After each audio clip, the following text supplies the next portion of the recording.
समुद्र की गहराइयों में एक बहुत बड़ा जीव अपना बड़ा सा मुंह खोले तैर रहा है और ऐसा लग रहा है कि वो लगातार पानी के बड़े बड़े घूंट ले रहा है। पहली नजर में ये नज़ारा थोड़ा अजीब लग सकता है ना?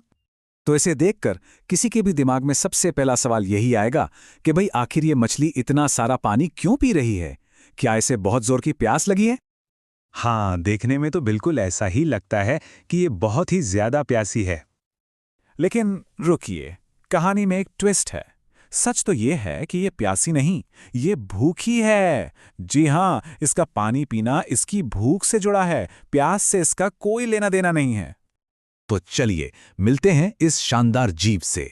ये है व्हेल शार्क, जो कि हमारी दुनिया की सबसे बड़ी मछली है।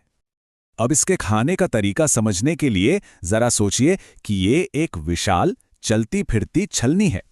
व्हेल शार्क एक फिल्टर फीडर होती है, मतलब ये पानी में घुले हुए छोटे छोटे जीवों को बिल्कुल वैसे ही छानकर खाती है जैसे हम चाय को छानते हैं। ठीक है, तो अब थोड़ा और गहराई से समझते हैं कि खाने का ये अनोखा तरीका आखिर काम कैसे करता है। ये प्रक्रिया जितनी आसान है उतनी ही कमाल की भी है। जैसे जैसे व्हेल शार्क तैरती है, वो अपना विशाल मुंह खोल लेती है और पानी का एक पूरा दरिया अंदर, लेकिन इसी पानी में छिपा होता है उसका खाना। फिर इसके खास गिल रेकर्स, जो एक तरह की कुदरती छलनी है, उनकी मदद से ये सारा पानी बाहर निकल जाता है और अंदर फंसा हुआ स्वादिष्ट भोजन ये गटक जाती है। तो अब अगला सवाल ये है कि पानी के साथ छनकर आने वाले इसके मेन्यू में आखिर होता क्या है। व्हेल शार्क के मेन्यू में होती हैं नन्ही नन्ही मछलियां, क्रिल नाम के छोटे झींगे और प्लैंकटन जैसे करोड़ों सूक्ष्म जीव।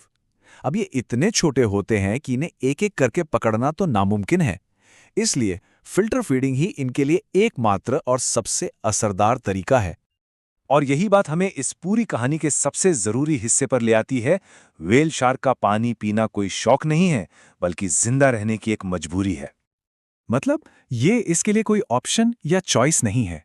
खाने का कोई और तरीका न होने की वजह से उसे जीने के लिए ऐसा करना ही पड़ता है। ये एक जरूरत है। और यही इस पूरे विश्लेषण का सार है। यानी व्हेल शार्क पानी शौक से नहीं, मजबूरी में पीती है ताकि वो जिंदा रह सके। ये प्रकृति के सबसे अद्भुत अनुकूलनों में से एक है, जो हमें दिखाता है कि जीवन किसी भी रूप में, किसी भी तरह से पनप सकता है।